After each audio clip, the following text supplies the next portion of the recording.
O di ano niya, Mr. Maravillas, kumbinsido ka sa sinabi ni Harry Roque na nothing suspicious, nothing criminal, nothing suspicious.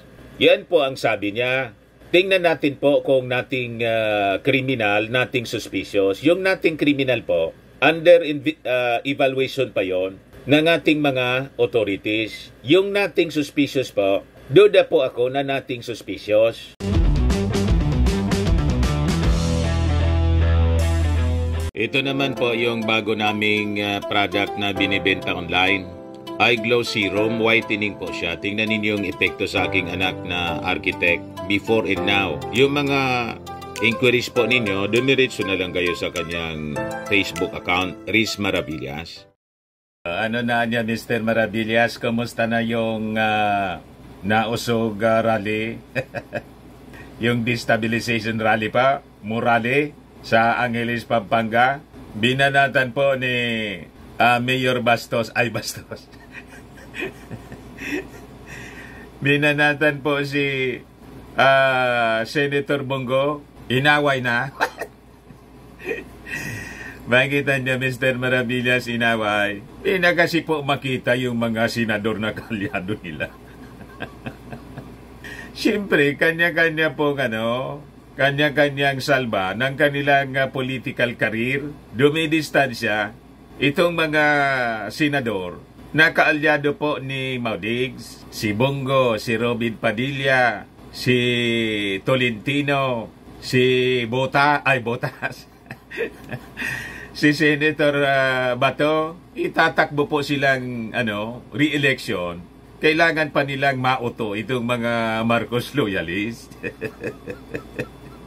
Pag sumama sila palagi dito sa nausog, malamang matalo sila mga kababayan for re-election sa 2025.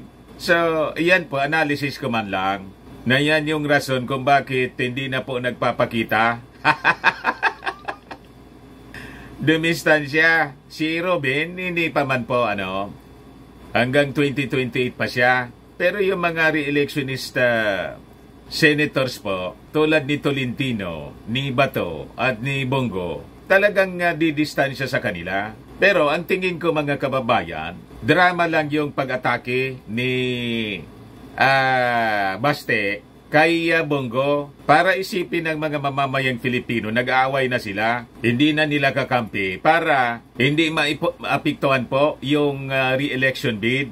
Tama pa? Pero once na mga kababayan nanalo si Bongo, dikit pa rin yan sa mga Duterte. Ganun po ang politika. Distansyaan niya muna, awayin muna ang anya kita para isipin ng mga mamamayang Filipino. Hindi na tayo magkasundo. Para yung parang si Inday, dumistansya sa tatay. Tapos ngayon, balik siya sa kanyang tatay. Pero anya, Mr. Maravillas, kumusta naman yung morale? Sinilip ko po yung coverage ng SMNI. Yung dating mga supporters nila, ang karamihan po doon, yung hinakot man lang po na mga members ni Pacquiao. Yun ang marami doon. Ang estimate ko nga lang po, iwan ko kung mag 500 man po yon. Kasi maliit man lang na covered court po. Ang ginawa nilang binyo, para doon magsiksikan sila pag kinover po ng mga uto-utong DDS vloggers. Magmukhang marami po. Ganun ang strategy. Kaya nga po, yung mga kuha nila, mga kababayan ng mga uto-utong DDS vloggers, laging close up po sa camera. Kasi pag may distansya po, makikita mong kakarampot sila. Yung iba nga pong mga vloggers, nagkanya-kanya na lang po ng kain kasi wala man pong pakain yata doon, tubig lang. Niasa na niya, Mr. Maravillas, yung pondo. Sinuport na po siguro doon kay Alberto.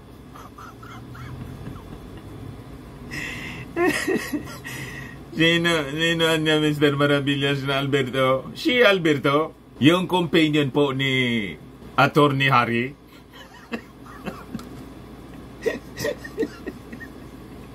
Ingawan niya talaga, Mr. Maravillas. O di ba may financial support doon si Attorney Harry?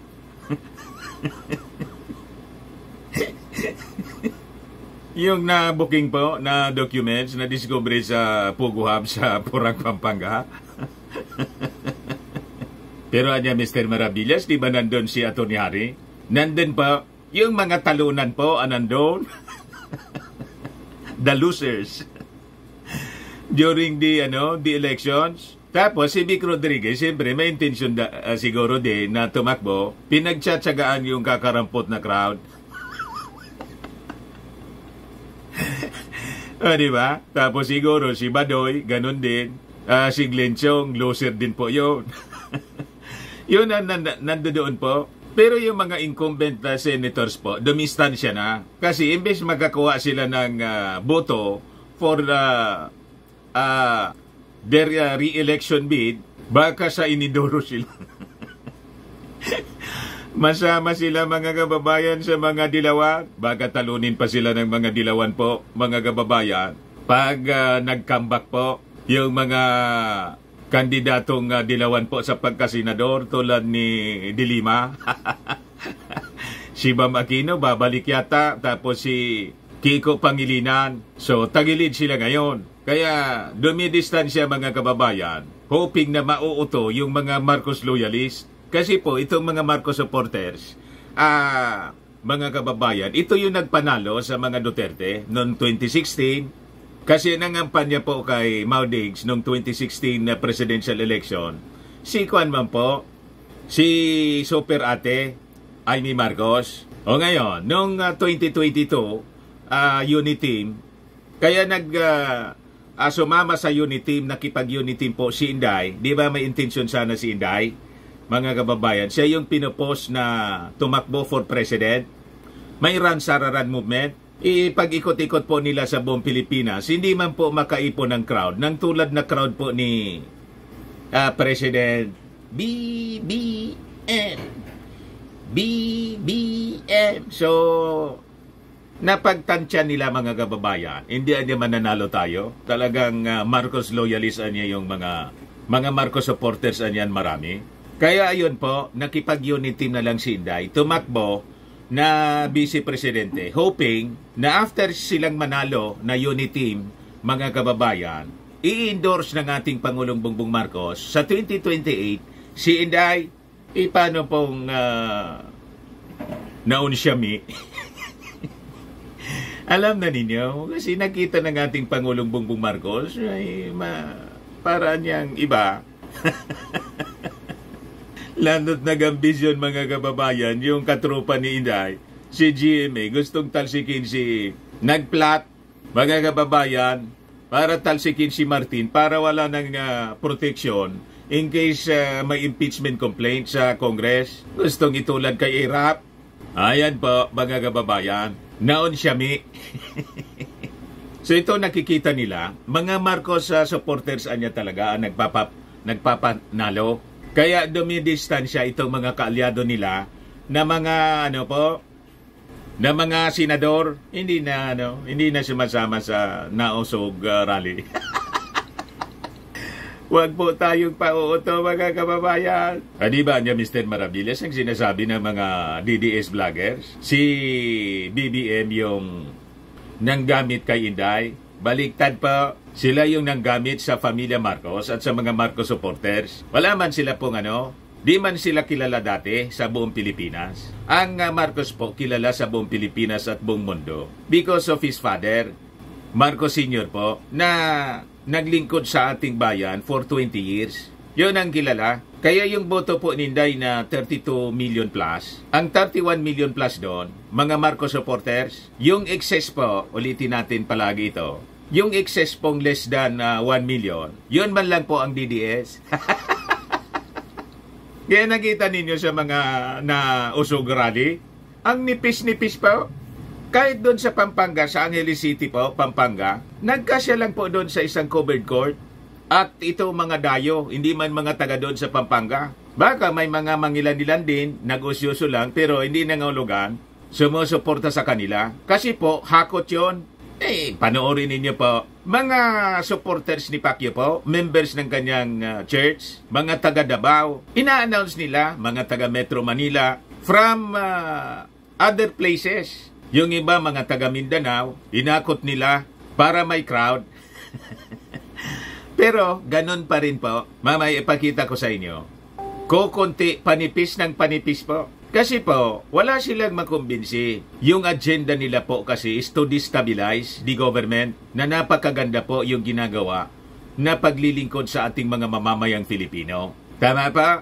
Pero niya Mr. Maravillas, may sinasabi ba, bagaan niya si Attorney Harry na yung document na nakuha doon sa Pogo Hub, nothing suspicious daw. Opo, nabasa ko po, narito po yung sinasabi niya. Yan po sabi ni Harry, nothing criminal, nothing suspicious.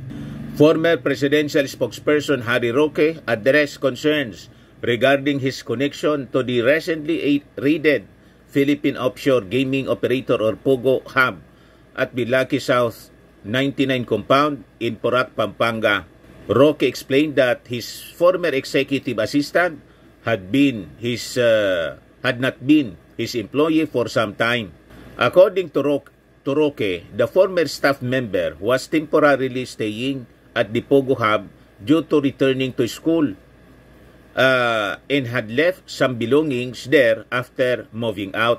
Roque further emphasized that the police found no wrongdoing or illicit activities connected to him or his former staff. Yan po ay dating tao ko pa. At syempre po, matagal ko nang hindi siya tao. Dala-dala lang yung mga records. Ang balita ko po, nakikitira dahil bumalik po sa eskwelahan yan. At ang alam ko po, panandalian yung pag-stay niya doon. At nakalipat naman na siya. Kaya lang may mga gamit pa siya na naiwan doon. Pero nag-conclusion naman po ang kapulisan. Nothing suspicious, nothing criminal. Kaya hanggang doon na lang po yon. O di niya Mr. Maravillas, kumbinsido ka sa sinabi ni Harry Roque na nothing suspicious, nothing criminal, nothing suspicious. Yan po ang sabi niya. Tingnan natin po kung nothing criminal, nothing suspicious. Yung nothing criminal po, under evaluation pa yon ng ating mga authorities. Yung nothing suspicious po, duda po ako na nothing suspicious. Bakit niya Mr. Maravillas? Ito kasi po, may kumalat na picture ni Harry Roque. Di niya yan Mr. Maravillas, masasabi mo kaya yan na nothing suspicious. Iyon nga po. Kahit nga po itong si Ashley Garbin, may suspicion po. Sino kaya ang taga-abot ng tuwalya ni Roque habang naliligo? Hindi pong nothing suspicious. Kaduda-duda.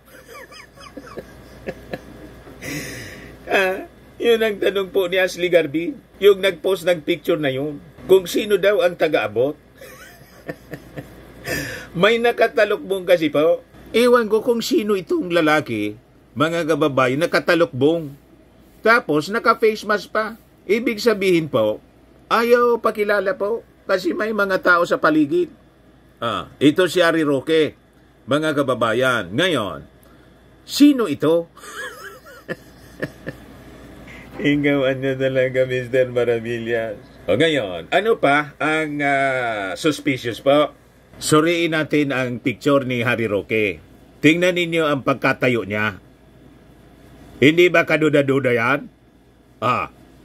Ang tindig niya po. Highly suspicious. Bakit ganyan ang posisyon, ang posing, mga kababayan ni Harry Roque? Di ba kaduda-duda? Isa pa na suspicious. Bakit ganyan ang posisyon ng kanyang mga daliri?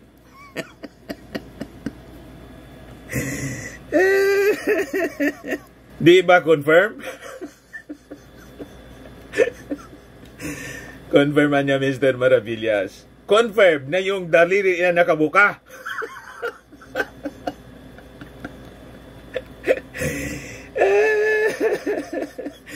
Ayan man lang po, nakabuka. Baga yung kamay niya, mga kababayan, kaya yung daliri niya nakabuka na ganon kasi napagod. Napagod sa paghawak.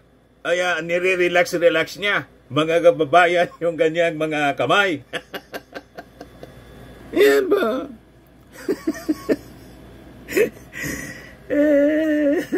Talaga niya, Mr. Maravillas, ikaw. Hanggang doon man lang po ang aking suspisyon. Sabi na mga nag-react, si Liz, kaya pala mabunganga, daig ang manok na nanghitlog. Sabi ni Irene de la Vega, confirm. Sabi ni Teddy Barandino, buti pa sa pugo, may pugi. Darna Harimaw.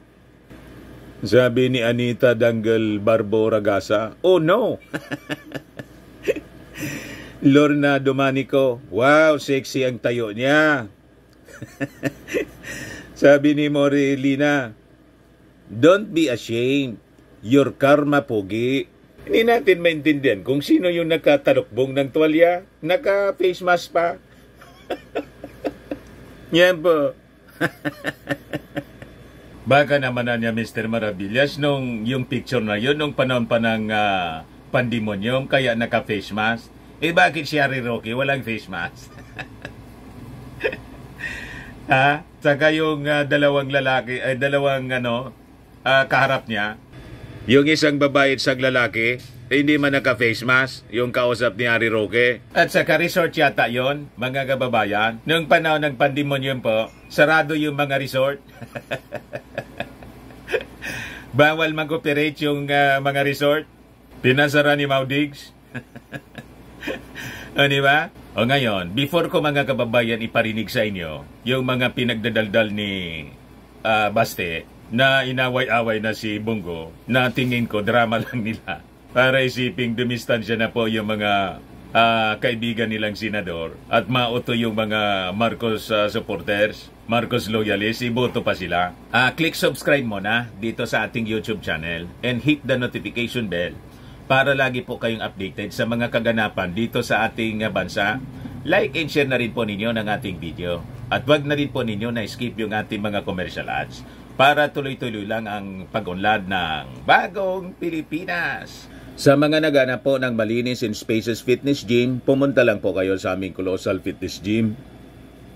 We also offer Grab Car Rental with our brand new 2023 model ng Toyota Innova. We also offer Grab Car Rental. We also accept booking for those who are planning to travel via PAL, Cebu Pacific, and other airline companies, local and international, and bills payment for Meralco bills, PLDT, Aleco bills, etc. Ang Colossal Fitness Gym is located at 3rd floor Security Bank Building, Blanco Business Park, Legazpi City, Albay. For inquiries, look for Jeron Maravillas, contact number 0966-802-0949. Yan po yung aming Innova. Lagi na pong matao sa amin. Yan po yung mga bago naming clients. Napakalinis po ng aming gym, napaka-colorful.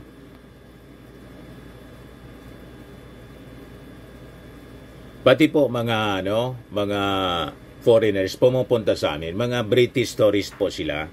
Na-set up na rin po yung aming mga brand new gym equipments.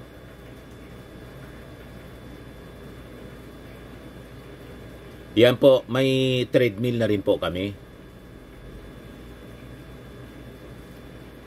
Ito naman po, yung bagong product naming binibenta online. iGlow Serum po, made in South Korea. Whitening po siya. Tingnan ninyo epekto sa aking anak na architect entrepreneur.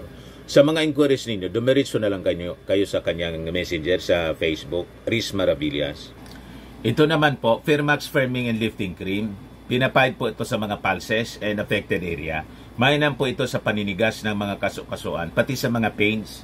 Ito naman po, Automax Radiant Serum. Sa mukha naman yung application. Anti-aging po siya. you will look 10 years younger than your age.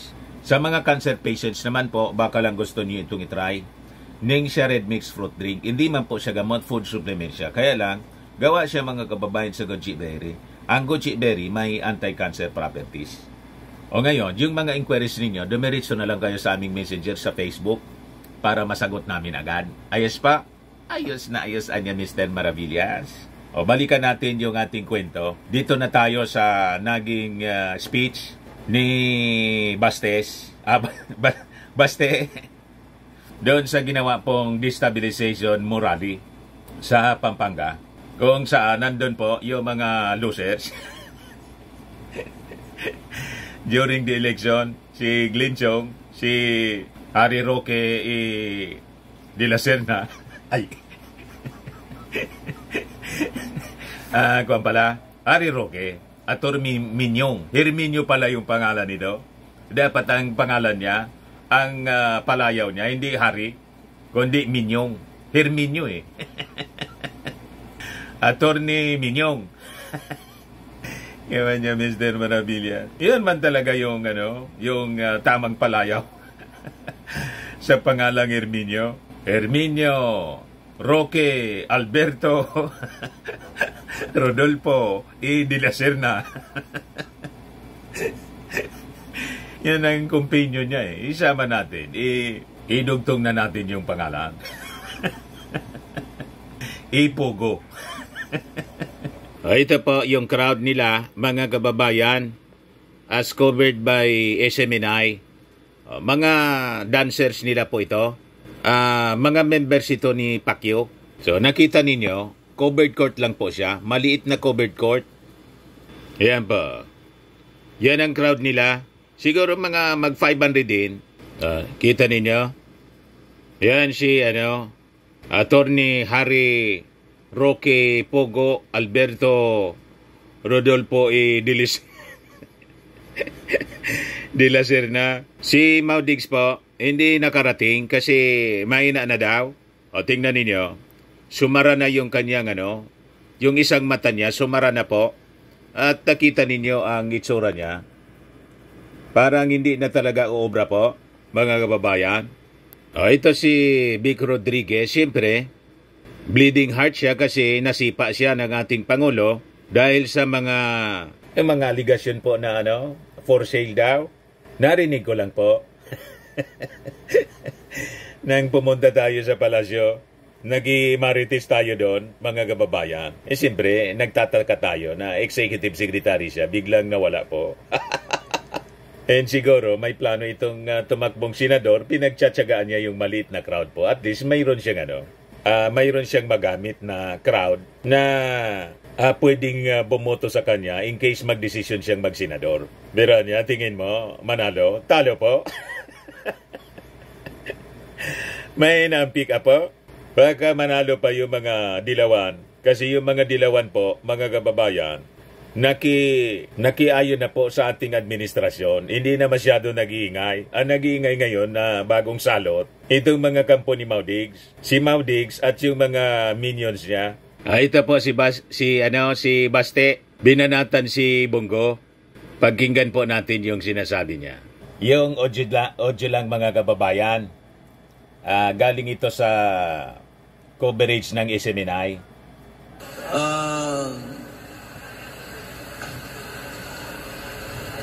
May naalala lang ako. Buti pa kayo, mga ordinaryong Pilipino, mga Kapampangan, at saka yung mga dumayo. Hindi kayo takot.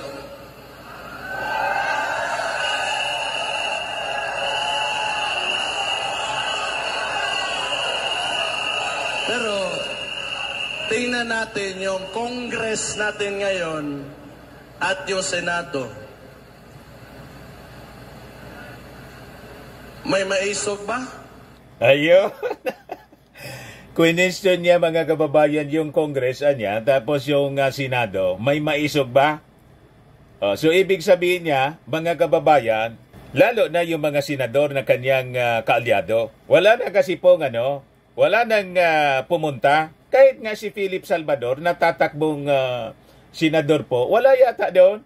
Hindi ko nakita po. So, The same with yung mga incumbent senators na re-election is si Tolentino, tapos si Bato, and Bongo, wala din po doon. Kahit nga po yung hindi re-electionist, si Robin Padilla, na very close sa kanila, dumistansya na rin.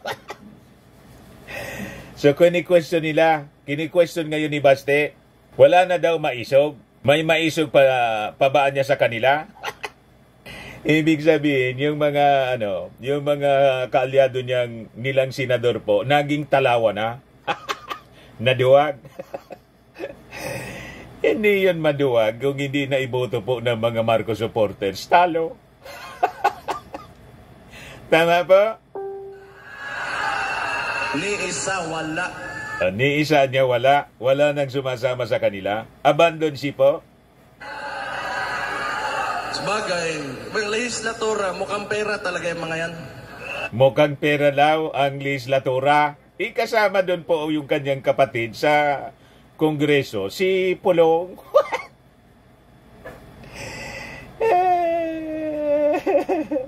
Si Pulong po, mga kababayan.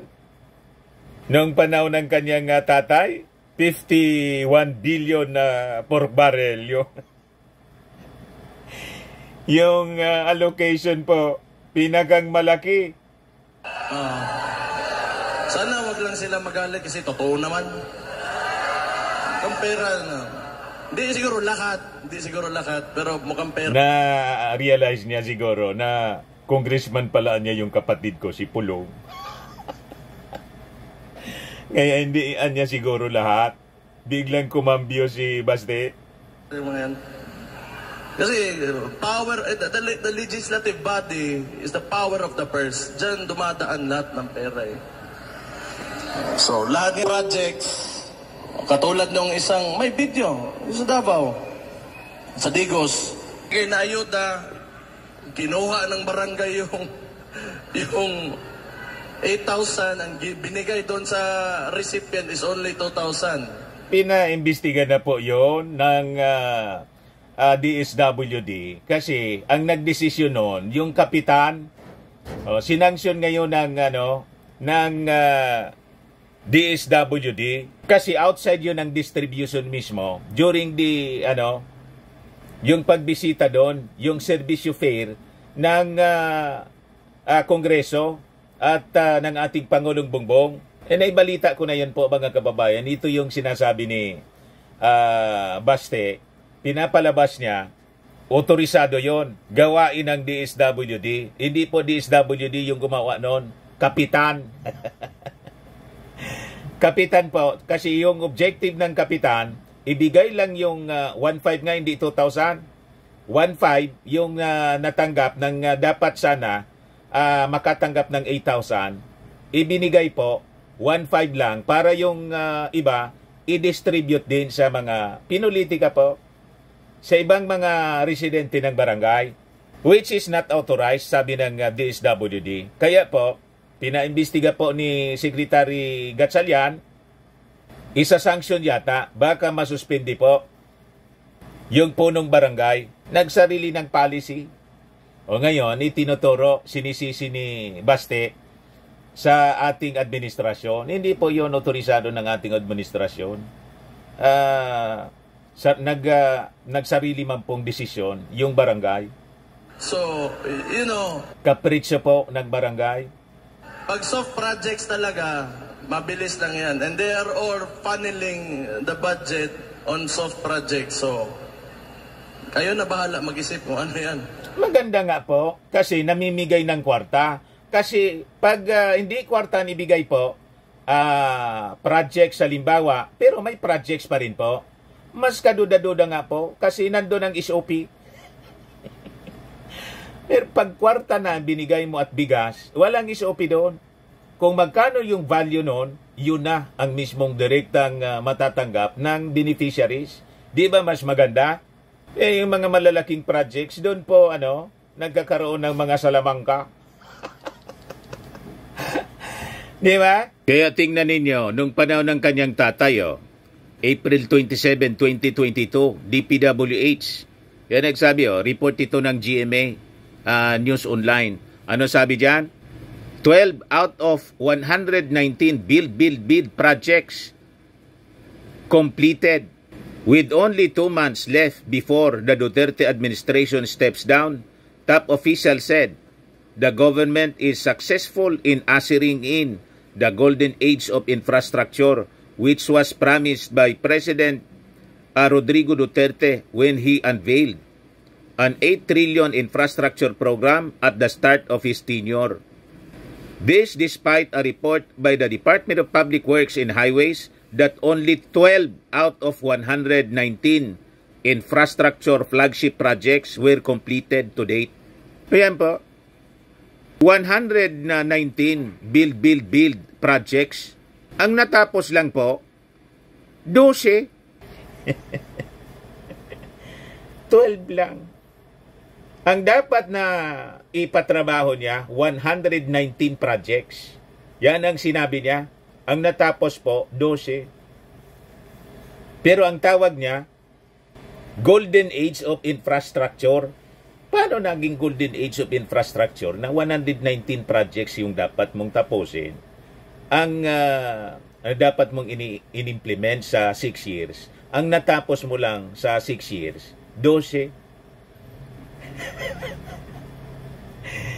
Kasama yung dito mga kababayan na na Bicol International Airport na hindi man po sa kanyang project ito.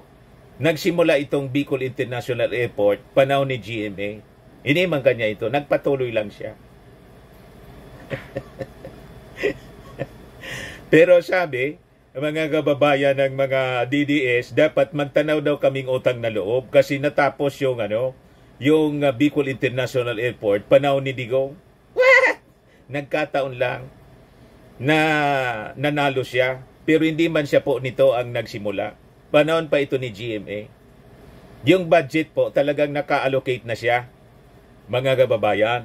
Ibig sabihin, kahit sinong presidente yung umupo, yung budget po naka-allocate na para tapusin kasi nasimula na yung project simula pa nung panahon ni GMA. Huwag kami. O ngayon, balik tayo sa sinasabi ni Pulong o ni Baste. Ikaw, Bongo. Binanatan si Bongo. Ikaw, Bongo. Ka. Pero kung alam ko lang pala na kakaganito yung mga tao, yung nagboto kami, mga Dabawinyo, nagboto kami sa Imuhabong. Kung alam ko lang na ganito lang pala yung gagawin mo, sana hindi na lang.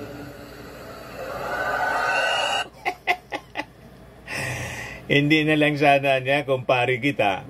Kung ganito lang naman niya yung gagawin mo, hindi na lang sana.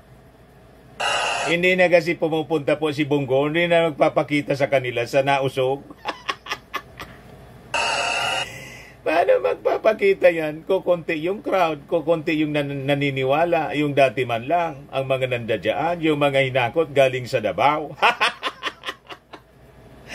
Yung mga members ni Pacquiao ang nandadyaan. You see? Kung pupunta siya sa Pampanga, imbes yung mga Taga-Luzon, na supporters sa mga kababayan ni President Bongbong Marcos ay bumoto sa kanya, baka hindi na siya po iboto. Di talo. Kasi siyempre, iniisip din ni Bongo yung sarili niya. Abandon ship. Sa totoo lang, ako, yung iniidolo ko talagang senador, si Miriam Defensor Santiago. Dalit mo na. Ginamit pa si Miriam Defensor Santiago. Si Miriam Defensor Santiago po, kaalyado ni President Bongbong Marcos. And in fact, nang tumakbo siya noong 2016 for Vice President, ang presidente niyang kasama, si Miriam Defensor Santiago. Kaya lang, may sakit na yon. Purya hisgot lang kasi wala na yung tao. Tama? Pero iniidolo ko to. Yun talaga yung hero ko. Pero unfortunately for us, mas napabilib pa ako nitong si Risa Hontiveros kaysa ni Bong. Si Risa Hontiveros na ngayon, yung pinupuri niya. Baka niya, Mr. Maravillas, naglalangis kasi porsigido si Risa Hontiveros na papasokin yung ICC.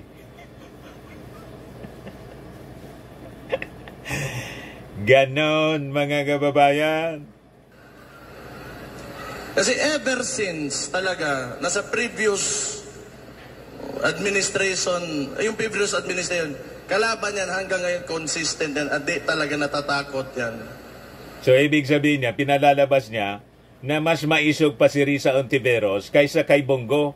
At si Risa, consistent sa kanyang posisyon bilang isang dilawan. Pero si Bongo, lumalabas ay bumaliktad na. Pero, maglalagay tayo ng mga... You have time, pare. Bong, na kahit you have time to redeem yourselves. Iyatag na ipakita sa MOA that you will stand by the Filipino people. Ayan, mga kababayan, ibig sabihin talagang dumidistansya na sa kanila itong si Bongo. Pati si Bato, kasi wala man dyan, hindi na sumasama sa kanila, pati si Tolentino. So your love, yung pagmamahal mo sa bansa, na mas umaapaw pa kaysa sa pagmamahal mo sa sarili mo. Kasi hirap na yung mga tao ngayon.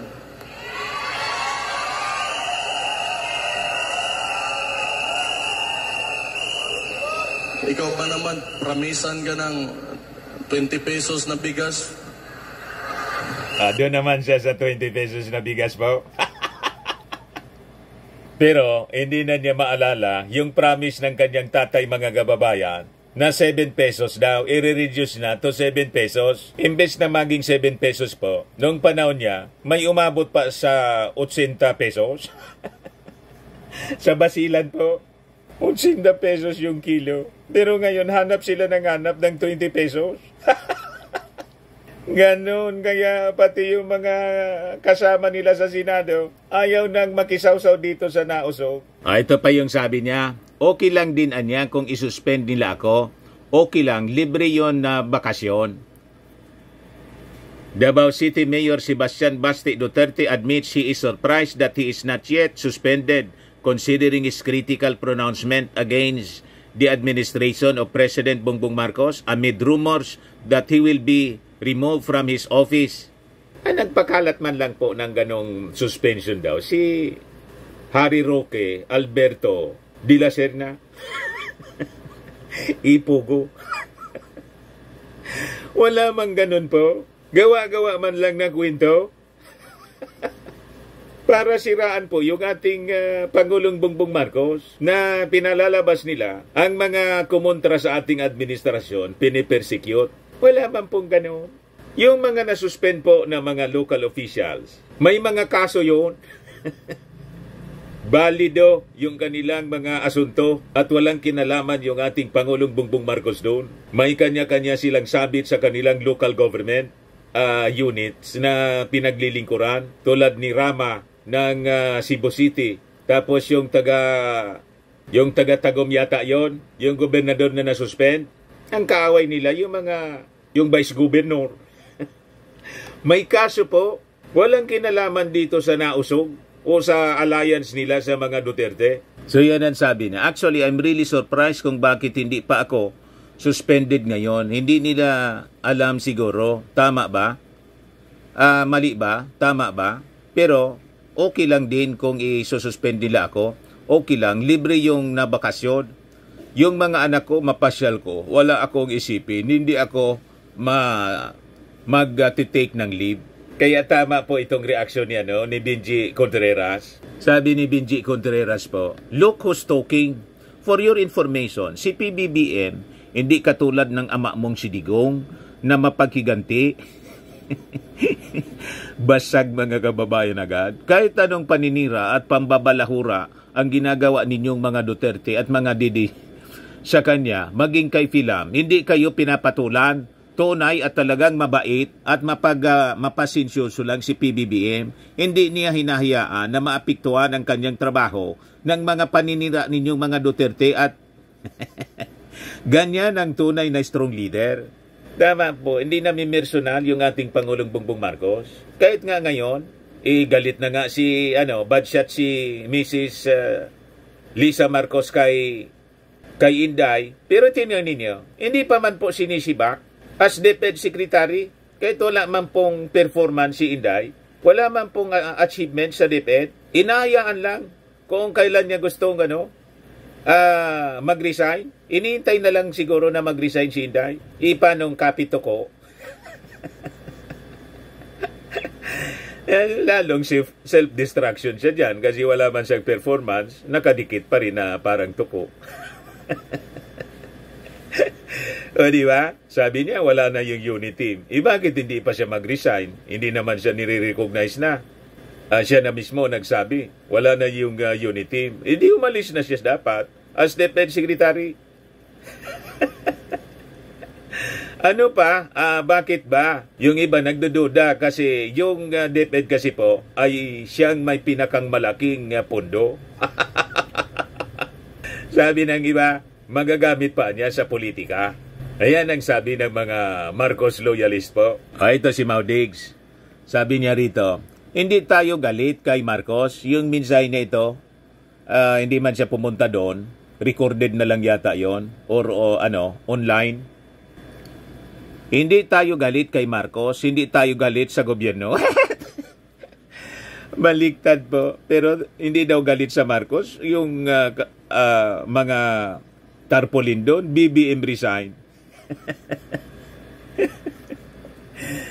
Hindi galit sa Marcos, pinagmumuran yan, sinabihan niyang bangag. Tapos yung wawagayway doon mga kababayan sa rally nila, Morale, si Agent Morales ng PDIA-Leaks.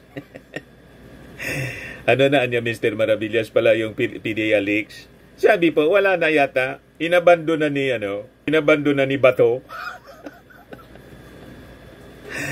Walang mangyayari niya rito. Imbes tayo manalo sa re-election, napasama yung tingin sa atin ng mga mamamayang Filipino. So possibly, baka hindi na masundan po. Yun ang lumalabas sa mga oto-otong DDS vloggers po na nag-cover doon. Yun ang sinasabi. Siguro, yun ang sinabi ni dating PDEA agent Jonathan Morales. Siyempre, in-interview ng mga uto-utong DDS vloggers na nangagutom po. Tinignan ko po yung mga vloggers para mga basang sisiw. Gutom na gutom po. Alam nga naman na anya Mr. Maravillas, walang pundong dumaloy. Baka nga po napunta yung pundo doon kay Alberto. Nagamit na sa travel. Yung pugo pa naman po, nasa hot wet water po yung operations ng pugo ngayon. Pinagre-raid po ng mga authorities natin. Balikan natin itong sinabi ni Mau Diggs. So sabi dyan, hindi tayo galit kay Marcos, hindi tayo galit sa gobyerno. Despite rally attendees displaying posters calling for President Ferdinand Marcos Jr. to resign, former President Rodrigo Duterte, in a recorded message during the hakbang ng Maisog Peace Rally in Angeles City, Pampanga, emphasized that he holds no animosity towards Marcos or the current government. Bali-baliktad po. Kaya wala na pong maniwalang maraming tao. Yung mga members lang ng kulto, yung naniniwala sa kanya. Pati yung mga senador niya, mga kababayan, hindi na nagpapakita. Galit si Baste. Ito po yung mensahe, mga kababayan, na recorded. Tingnan niya si Digong po. Bumagsak na yung nagkasakit siguro po. Bumagsak na yung itsura, masyado. Humina na siguro. So, mahinang hakbang na ito ng nausog.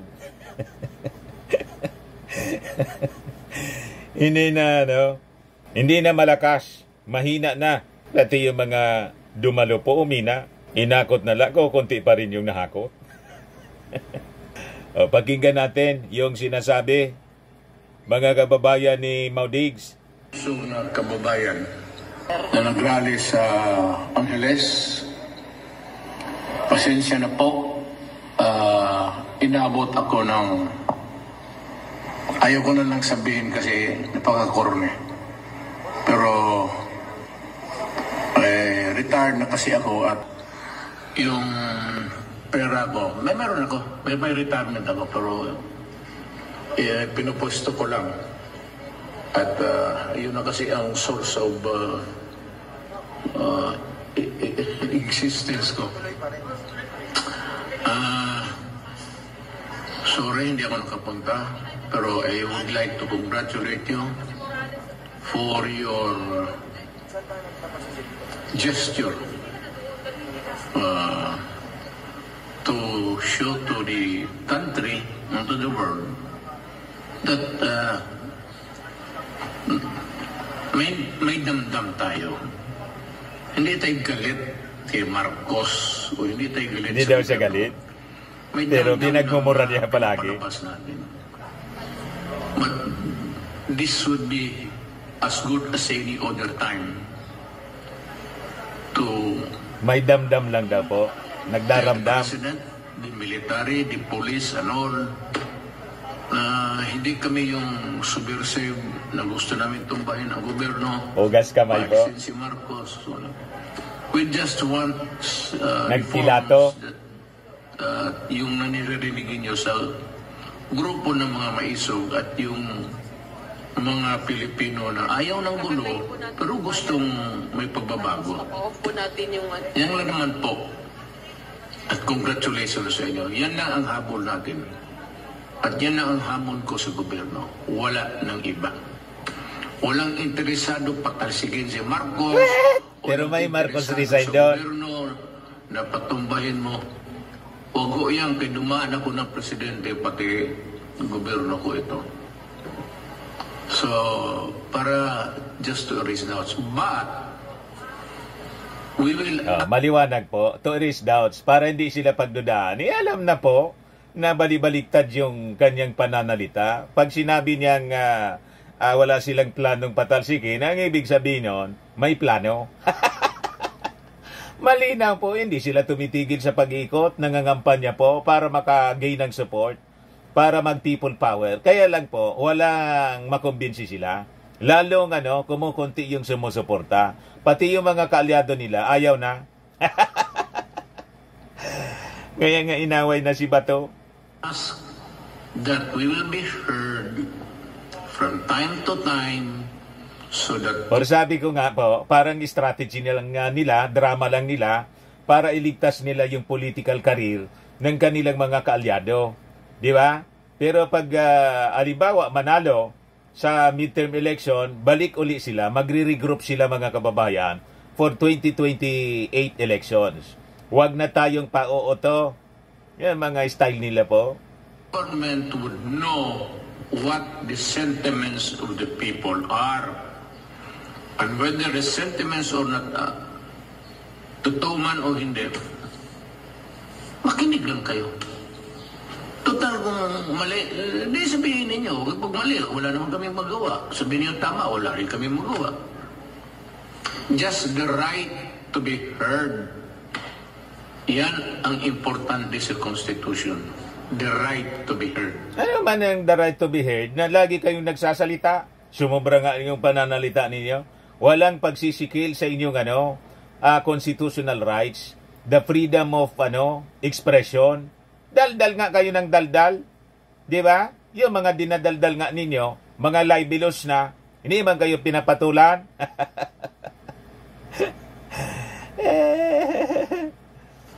Period. Maraming salamat. Ayan man lang po, mga kababayan. Pagod na siya, mga kababayan, sa pagsasalita. Siguro may sakit ito, kaya hindi na pumunta. Nag-record na lang. Ayun man lang po, mga kababayan. Ako po si Dante Maravillas. Bye-bye. God bless.